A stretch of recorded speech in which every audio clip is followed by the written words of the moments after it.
এই যে নানু আর ক্যারট দুজন মিলে বসেছে আনহেলদি খাবার খেতে। তো আজকে তারা কি খাচ্ছে? নকশি পিঠা।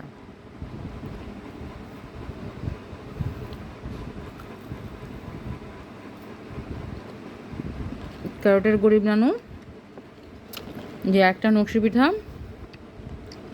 অর্ধেক করেছে সেটা আজকে খাচ্ছে, বাকি অর্ধেক আল্লাহ বাঁচায় রাখলেন কালকে ক্যারটের সহিত খাবে ইনশাআল্লাহ।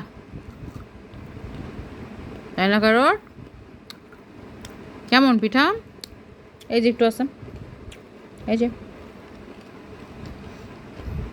সুন্দর করে খাও, তোমাকে টেবিল ম্যানার শিখতে হবে না? এই যে